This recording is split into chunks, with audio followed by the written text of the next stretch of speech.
All right, we are live, Robert. Thank you so much for taking out some time. My pleasure. Um, I recently just saw Batman at a local drive-in here in Florida. And, can you tell us what it was like for you working on that film? It was great. What can I tell you? Can you be a little bit more vague with that question? Yeah, it was great. You went to work every day at Pinewood Studios.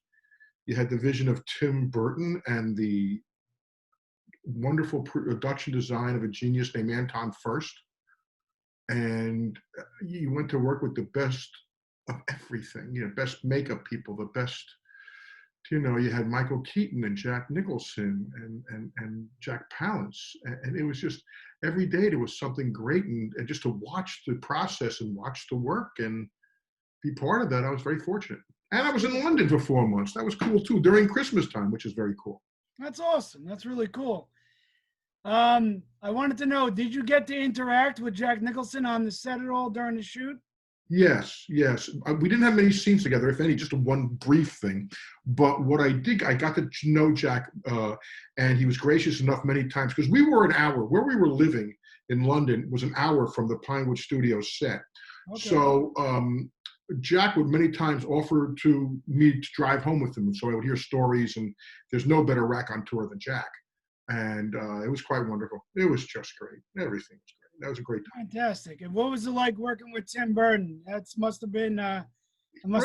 The genius. I'm forever beholden to Tim Burton for allowing me to be a small part of that. And wonderful. That's a big part of my career and a big part of my memories. I was fortunate enough to have my wife join us and friends join us. So I was there for 4 months, but I only worked about 30 days. So I really enjoyed it. It was great. I can't say enough great things. He was just a brilliant visionary and a genius. And he's had his struggles because he was always in a challenge with the producers. I remember Tim Burton at this time is not Tim Burton. He'd only done 2 movies. He had done Pee-wee's Big Adventure and Beetlejuice. And this is the most expensive movie of all time up to this point, I believe.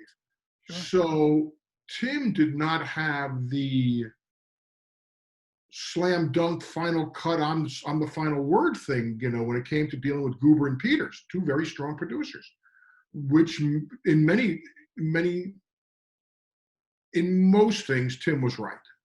In fact, mostly all of them. But their input can't be negated. I don't think Tim ever wanted to print songs. That wasn't a Tim decision. That was a studio decision, because they had a thing with Prince and they had just had Purple Rain, a mammoth hit. That wasn't a Tim decision. There were other decisions. I don't think they were Tim, but 90% of it's Tim Burton. Let's face facts. Sure. Were you upset that you never had an action figure made up of you from the film?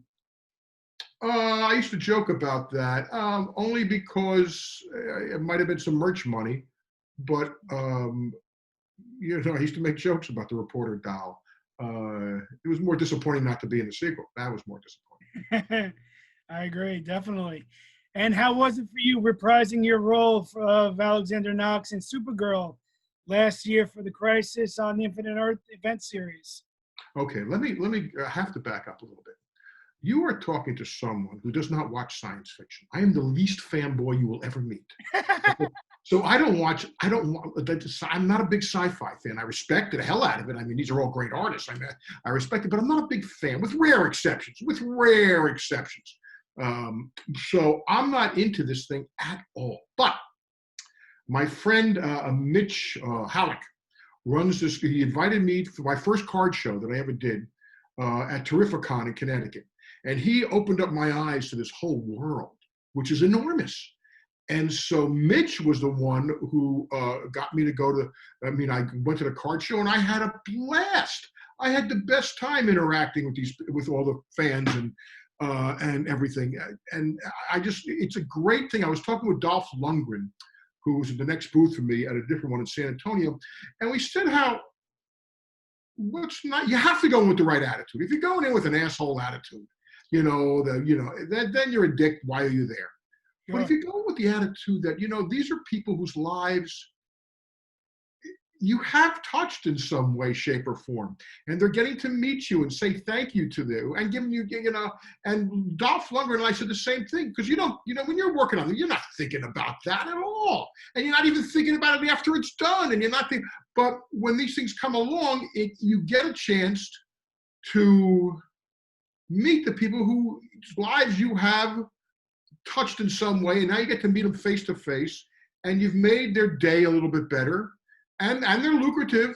So he was the one who called me and called the producer of Supergirl.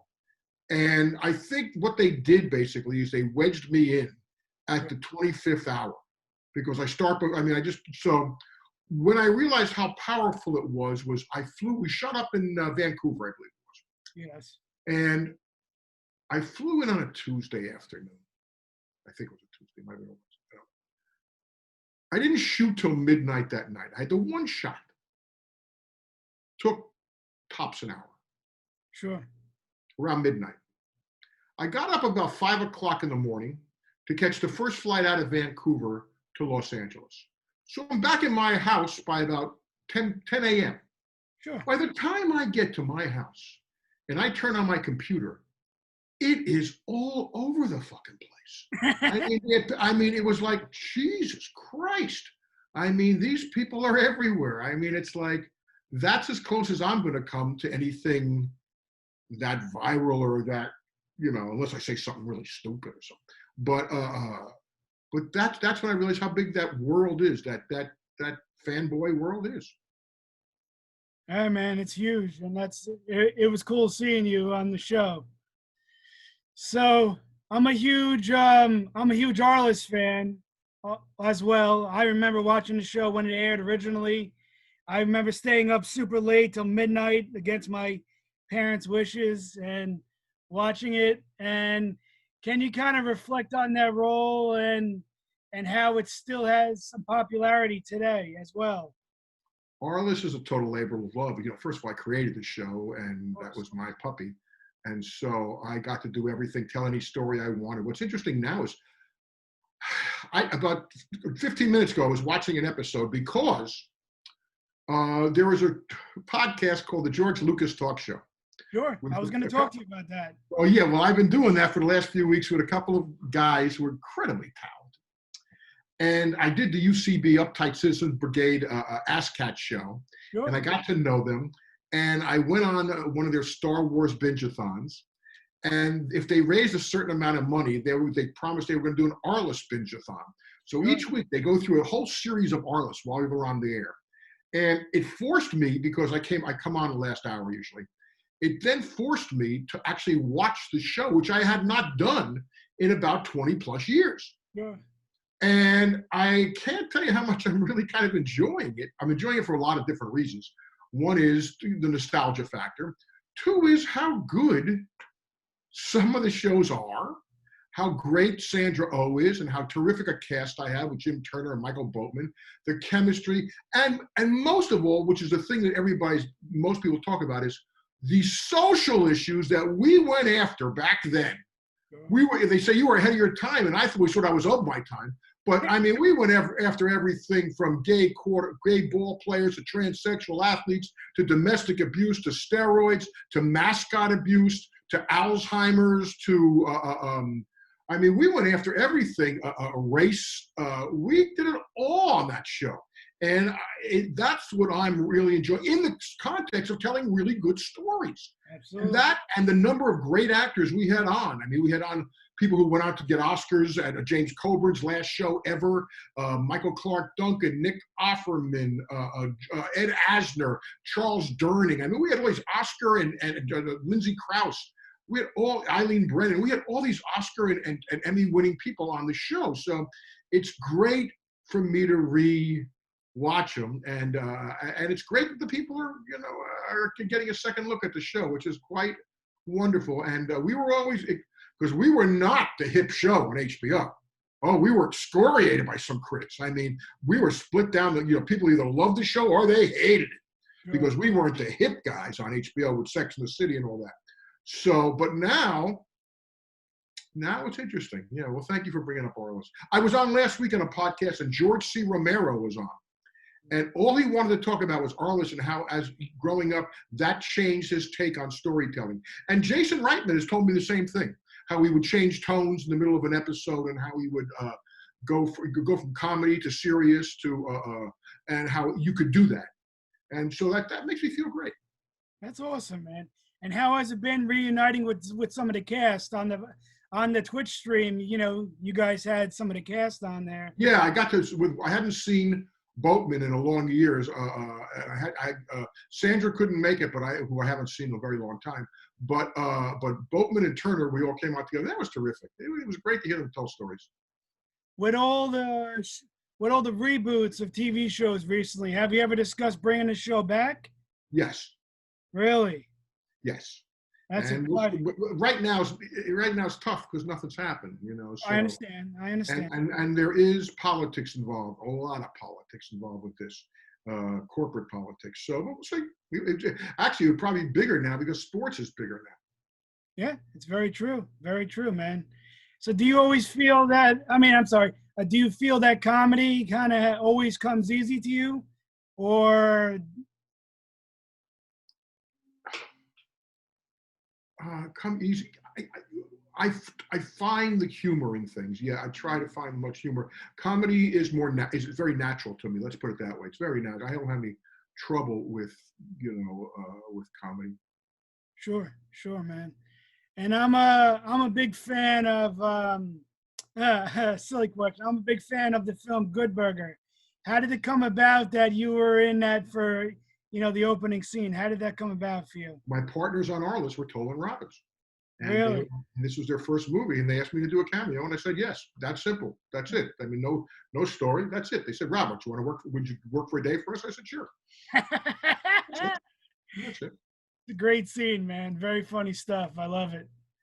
So I have to bring up a Good Morning Vietnam. What was it like working with Robin Williams? That must have been great. It was great. I mean, Robin, I had known Robin for a long time. Robin, we both were stand-up comics starting out at the same time, around in the late 70s, mid 70s. So I knew Robin from the clubs beforehand, before Mork.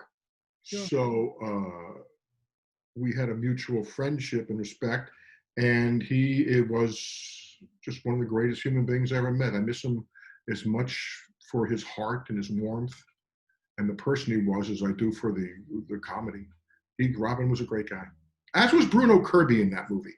Bruno Kirby's the other one. He's just a real special person too. He played the colonel in that, or the captain in that, who's wanted to do on polkas, and he's the one who was always coming down on what Robin's doing. And he was also young Clemenza in Godfather 2 and Where Harry Met Sally. He was a great acting mentor to me. And Robin. He was a mentor to Robin too. So I read that you once appeared on the TV show The Dating Game, which I think is kind of cool. Sure. Yeah. So how did that come about, and what was the result of it? I mean, I find that. Well, how it came about was I had first come out to LA, and you have to remember, The Dating Game was an after show. Right. So if you remember that, it was a paying gig. So you would get paid just as much as you did if you went on a Johnny Carson show, or you went on any of and if you look it up, I mean, you'll be shocked at the people who were on The Dating Game. Steve Martin, Tom Selleck, Andy Kaufman, Sally Field, me. I'm leaving out a lot of people here. Because it paid our rent. It would pay. You could be yourself, or I would assume names. I went on one time as Lawrence Talbot, which is the Wolfman. It's like and I could just be fun. They like using comics because they're self-contained and they know that they had quick minds and they would make the show entertaining. They loved using comics. They weren't stupid. It was very smart. That's how it happened. That's cool, man. That's really cool. And from all your films and TV, we got everywhere from Bill Durham to Batman to Arliss. What project do you feel that you get noticed most for? Well, first would be Batman. Second would be Arliss because it's a TV series. And third would be The Hollywood Knights, my first movie. Cool. That's cool. That's awesome, man. And tell us about your role in the new film Shirley that just came out with Elizabeth. Well, it just came out on last Friday. It's on video on demand, and it's the story of a horror author, Shirley Jackson, with Elizabeth Moss. I have a very small role in it. But it's been very well received. Really Yeah. well. It's got like 90% positive on Rotten Tomatoes. Yeah. So I have not seen it yet, so I have to confess. Yeah. That's all So right. so no, I don't watch a lot of the stuff I do. The so that's it, but it's great. It's good. It's so nice to hear all the nice words about a movie you're in, any project you're in. Sure, of course, man. And I saw you also appear in a TV series, The Vile Vinaigrettes, this year with Barry Bostwick. He's a good friend of mine. Well, I'm not on with Barry. I did it with Don Most. Okay, that's cool. Yeah, these are just short, like 5-minute, 10-minute, one-act plays that we did that we could sit in front of our computer and Zoom like this and just do it. So that was kind of fun. It's Sure. good though. Not bad. It's not bad. No, absolutely. That's great. All right, Robert, that's cool. I think that's everything I got. I don't want to keep you too long. Well, I So appreciate it. I hope you had a good time. thank you very much, man. I appreciate